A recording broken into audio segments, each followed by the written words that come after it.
So, part 2 of the Nortai train story. Boy, if you were disappointed by the number of trains in part 1, well, let's just say you won't be this time around.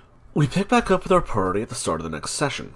They've handed over the goop they found last time for analysis, and found out that Solomon is going to be under the knife long enough that they won't make it to help defend the train. The PCs realize they're in over their heads with 2 party members down, so they call up their Inquisitor for help.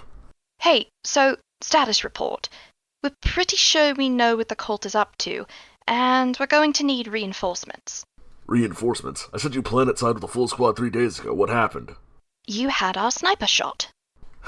Suffer not the traitor to live. Fine, but Solomon got blown up in a raid on gun smugglers, and is going to be in surgery for a week. Don't worry about Solomon, he's still under warranty. Sir, that leaves Yanni as the only one of us with any real combat experience. So, she's all you need. I found that kid killing a cult with nothing but a combat knife and a femur. You'll be fine. Fine then.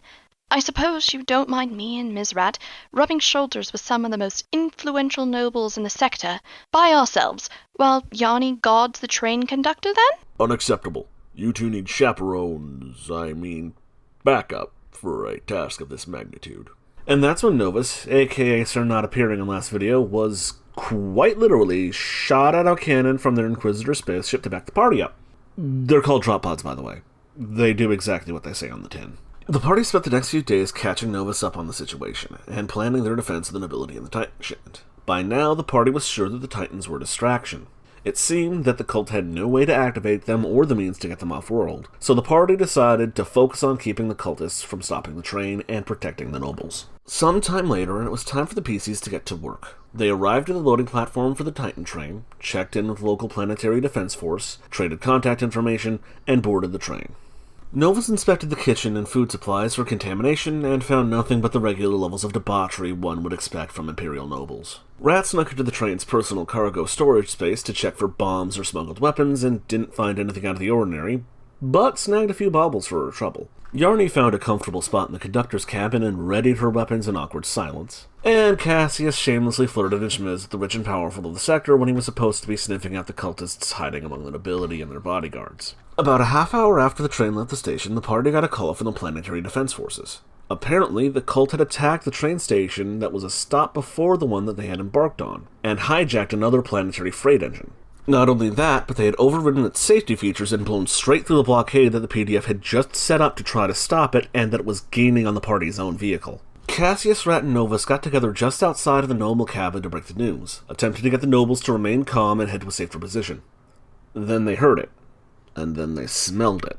Then, turning to the windows of the event car, they saw it. Another massive train pulling up alongside them, covered in chaos markings with dozens and dozens of well-armed cultists hanging off of it Mad Max style, screaming threats and madness as it overtook the Titan train. And then, the crazy sons of bitches started jumping off of their own hijacked train onto the Titan train. Cultists burst through windows, landed and rappelled down from roofs, or missed their targets entirely and splattered against the ground in an insane assault. The party rallied the few bodyguards that were in the cabin and a small handful of nobles whose fancy weapons and armor weren't for show and engaged the cultists as they breached into the ballroom. Meanwhile, up at the engine room, several disguised cultists had made their way to the conductor's cabin, and after Yarny hesitated to let them in, they opened fire. Yarny made quick work of them despite the tight quarters, but the conductor had been hit and was bleeding. Worse yet, a large group of cultists had boarded nearby and were gathering together for an assault on her position. Back in the rear of the train, the rest of the party found themselves lacking in cultists. Thanks to some of the help they'd received, they finished off about 10 of them and only had a few light injuries to show for it. They took this moment to see if the nobles were okay and to get their bearings.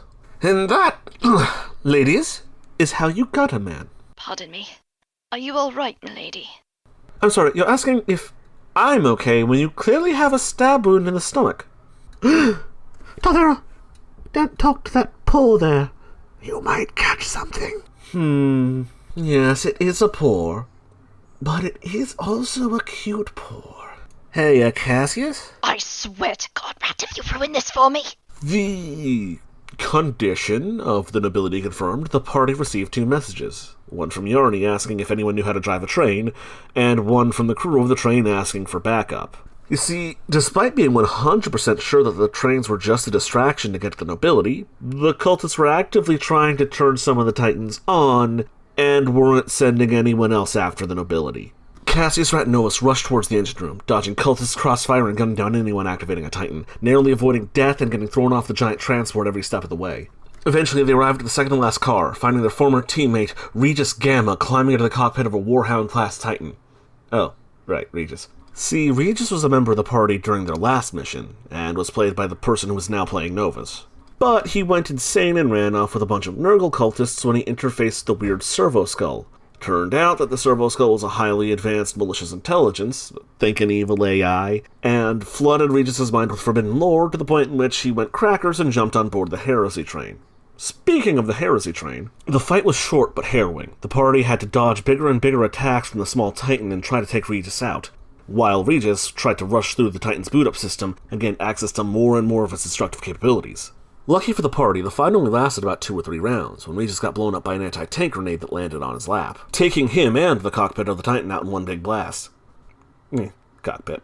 The path forward was now finally free of cultists, but the situation wasn't over yet. While everyone else was finding their way to the front of the train, Yarny had been hunkered down in the engine room, putting in work. Yarny had survived despite all odds, but the conductor was dead.